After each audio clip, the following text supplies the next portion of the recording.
Javier Rosado, ahora con 34 años, ya no es aquel joven espigado y larguirucho de 21 que usaba gafas gruesas y que utilizó a un menor para cometer el crimen más cruel y espeluznante que se recuerda, el crimen del rol. Sucedió la noche del 30 de abril de 1994 y su víctima fue un empleado de la limpieza de 52 años, un simple trabajador, un obrero que regresaba a su casa tras una larga jornada de trabajo. Ahora, Rosado, cerebro e ideólogo del asesinato, es más corpulento y mucho más culto, mucho más que entonces. Está más preparado. Ya no es el introvertido estudiante universitario que se refugiaba en su habitación. En la cárcel, durante estos 14 años, nos cuentan que se ha licenciado en químicas, en matemáticas, en informática. Nunca antes ningún preso en nuestro país había logrado esta proeza. Estamos, por tanto, ante un superdotado, que ya era alguien que miraba a los otros desde arriba, por su estatura física y mental, cuando planeó y llevó a cabo el asesinato de Carlos Moreno. Un crimen sádico que seguía los preceptos de un absurdo juego que no era otra cosa que una burda excusa para matar.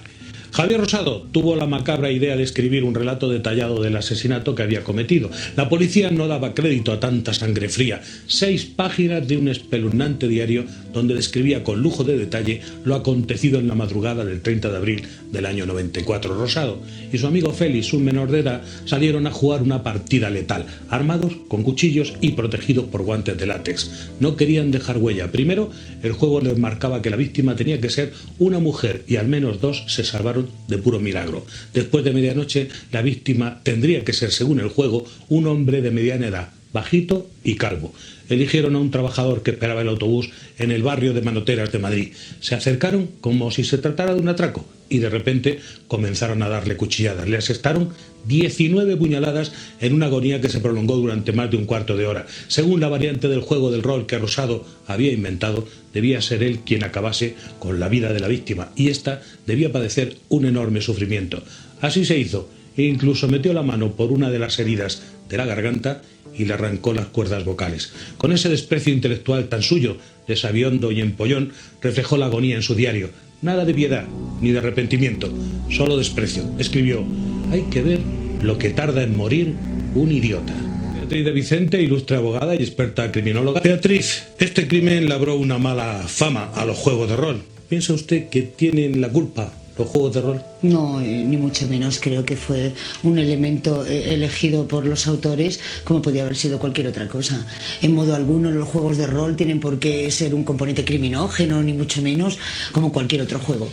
Creo que fue un elemento ritual que se podía haber elegido como cualquier otro, una excusa más. ¿Diría usted que no hay un asesino más inteligente y preparado que Javier, el criminal del juego de rol?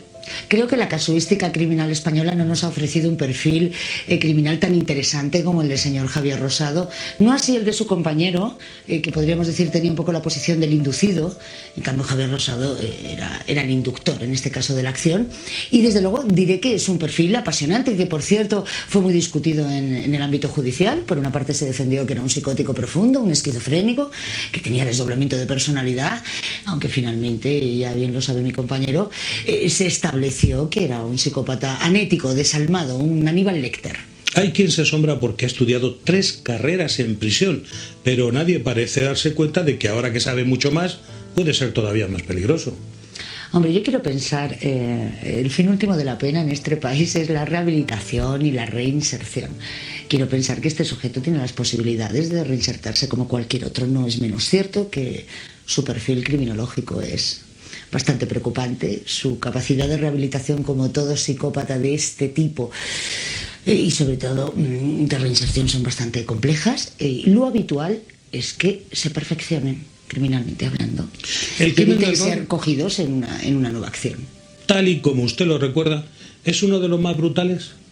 Pero el modus operandi fue absolutamente cruento, sobre todo por la lenta agonía que sufrió la víctima, por el desprecio absoluto por la vida de esta. Y bueno, y aquel que haya tenido la oportunidad de leer de forma pormenorizada el diario que hizo el señor Rosado, creo que ni Edgar Allan Poe ni ninguno de los escritores de novela negra ha conseguido ni siquiera acercarse a un relato tan espeluznante. sí diría que desde luego es uno de los crímenes más cruentos de nuestra casuística. Nos acompaña también Francisco Pérez Fernández, psicólogo, autor de varias obras sobre psicología criminal. El asesino del rol fue definido como un psicópata y como tal responsable de sus actos. ¿Usted cree que está curado?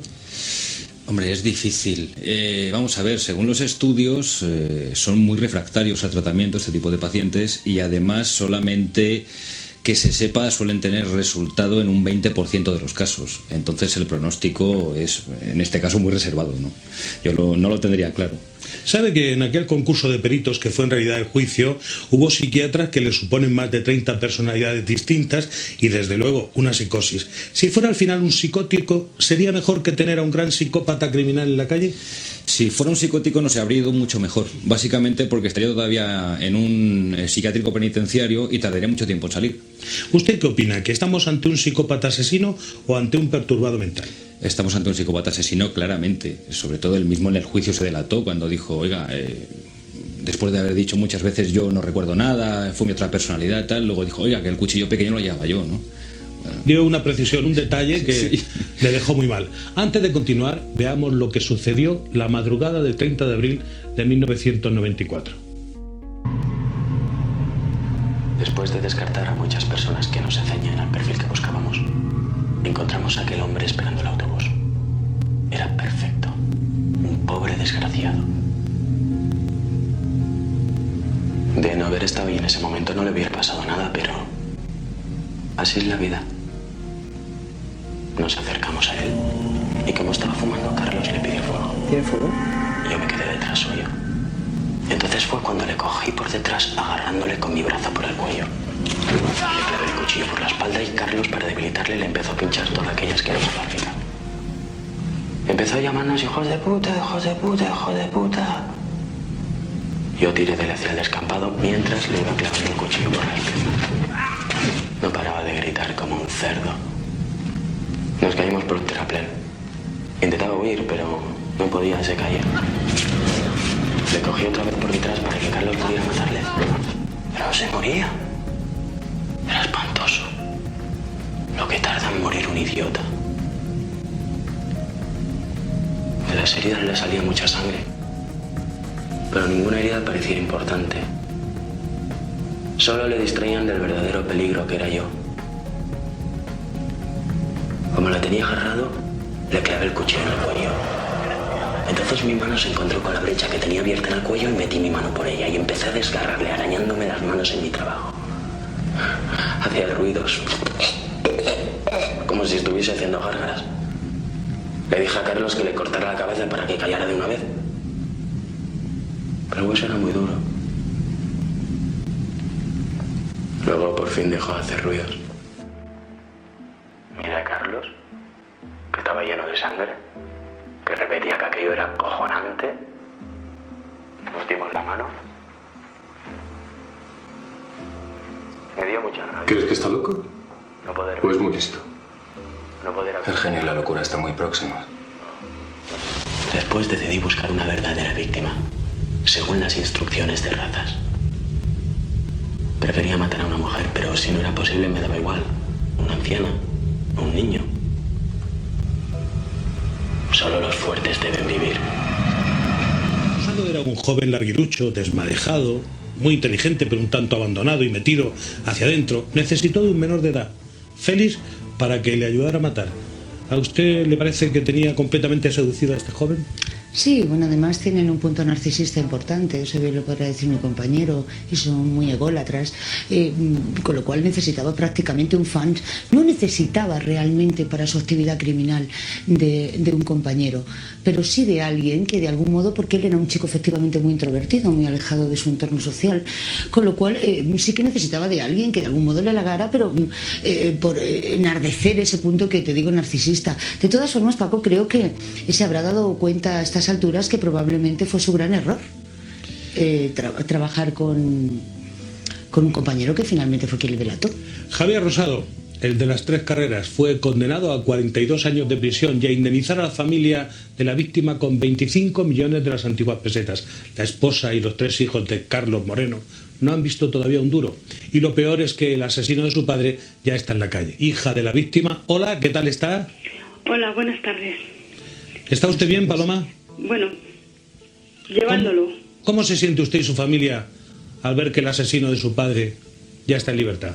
Pues la verdad es que muy mal, muy desilusionados con la justicia aquí en España, porque vemos que aquí no ha habido justicia con mi padre, porque en los años que le han echado los cumple completamente, y la verdad es que muy desilusionados en el sentido de que sabiendo lo que lo puede volver a hacer, porque yo para mí que lo vuelve a hacer, que vuelve a matar a mi padre, o bueno, que va a volver a matar a otras personas.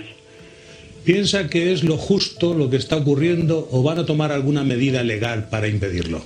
Legalmente no se puede hacer nada, porque por lo que se ve, yo he estado hablando con el abogado y legalmente no se puede, nosotros no podemos hacer nada, porque si pudiéramos lo haríamos, pero no se puede hacer nada. ¿Cree que con 14 años de prisión Javier Rosado ha pagado por el daño que les hizo? No, yo para mí que hasta como si hubiera estado en un colegio interno estudiando sus carreras, y ahora es como que ha terminado sus carreras y sale de un colegio. Para mí no ha estado en la cárcel, ha estado en un colegio. Los que hemos estado en la cárcel hemos sido nosotros, que no tenemos a mi padre, y los que hemos estado sin tenerle a él. Él al fin y al cabo se ha hecho su carrera y para mí es como si hubiera estado en un colegio. ¿Tiene usted miedo de que Javier Rosado vuelva a matar? Sí. Es que no es que tenga miedo, es que sé que lo va a hacer, porque es muy listo y yo sé que lo va a hacer. Lo único que esta vez ya no le van a coger, porque la otra vez le cogieron por unos fallos y esos fallos ya no los va a cometer, porque es demasiado listo. Es una persona lista, no enferma, es una persona que sabe lo que ha hecho, que no se arrepiente de lo que ha hecho, entonces sí que volverá a hacerlo. Solamente que no le van a pillar porque es una cosa que le ha gustado, una cosa que no se ha arrepentido todavía de lo que ha hecho. Y eso pues es una persona que le ha gustado. Psicólogo, la frialdad con que Javier recrea los hechos en su diario, ¿qué le sugiere a usted? Pues me sugiere que es de la peor clase de psicópata que hay, ¿no? Pues de la clase sádica, que son los peores, ¿no? Estos tipos son muy complejos y muy difíciles porque aparte de que son inteligentes, y además lo demuestran, y este señor ha demostrado con creces que es una persona bastante dotada, además son los que peor arreglo tienen, los que peor pronóstico tienen, y además tienen unas fantasías absolutamente desaforadas, distorsionadas, ¿no? Preguntabas antes el asunto de si el rol es bueno o es malo. Para este señor el rol era un medio. A él le hubiera dado igual el rol que cualquier película, que un videojuego o que jugar a las muñecas. Lo hubiera utilizado o hubiera encontrado la manera de utilizarlo para poner en práctica sus fantasías, ¿no? Cuando dice, por ejemplo, ¿cuánto tarda en morir un idiota? ¿Muestra eso un absoluto desprecio por la vida humana? Evidentemente sí. A todos nos parece algo reprobable, ¿no? Pero es que, claro, la mente de estos sujetos camina por unos senderos totalmente antiempáticos, son incapaces de sentir emociones al mismo nivel que las sentimos los demás. Ellos no sienten emociones, sino que las racionalizan. Es decir, saben lo que es estar triste, pero no sienten la tristeza. Saben lo que es estar alegre, pero no sienten la alegría. Entonces, evidentemente, desde ese punto de vista es imposible que puedan ponerse en lugar de otro. ¿Para usted tiene cura un psicópata? Yo creo que no, en ningún caso.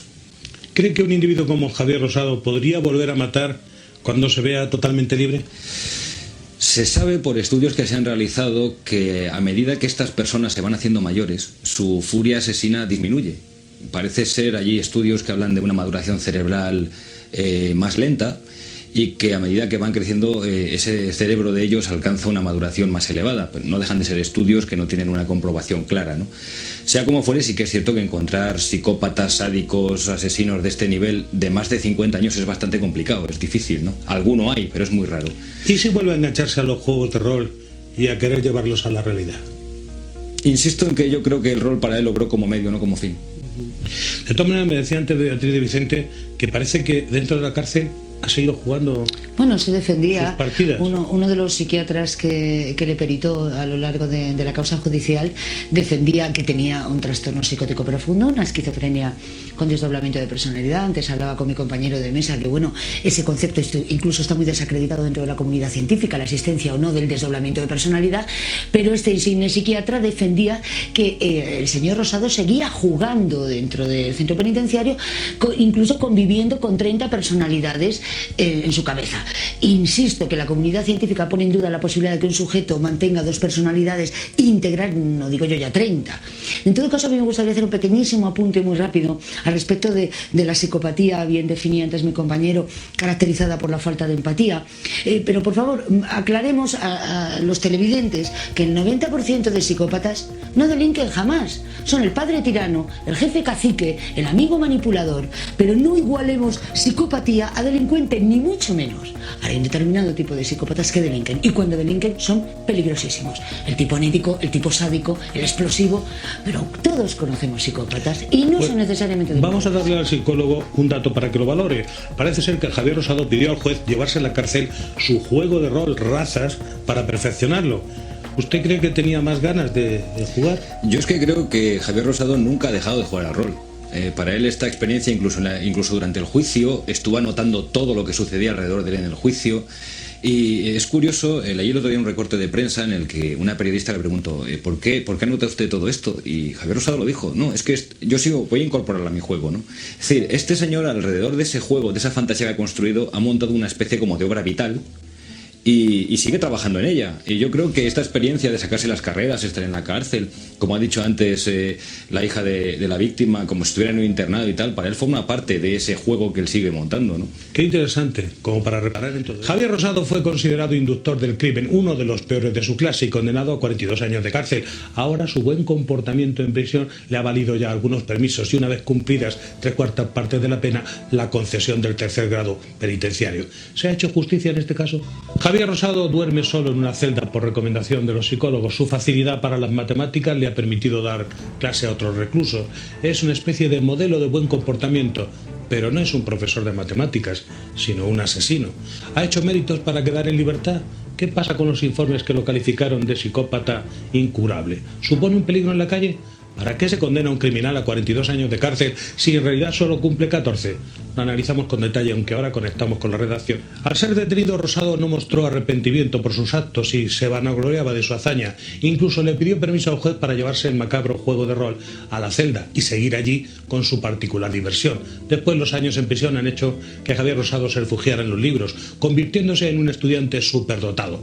No por ello deja de ser un peligro. De hecho, los psicópatas son los presos que mejor se adaptan al medio carcelario. A su favor cuentan los permisos penitenciarios de los que ha disfrutado sin causar problema, su buen comportamiento en prisión y el hecho de que en un par de años podría quedar definitivamente libre por extinción del tiempo penitenciario. No obstante, no conviene olvidar la frialdad con la que Javier preparó, ejecutó y recordó luego el asesinato. En potencia sería un asesino en serie, porque lo detuvieron cuando empezaba una nueva partida de rol mortal.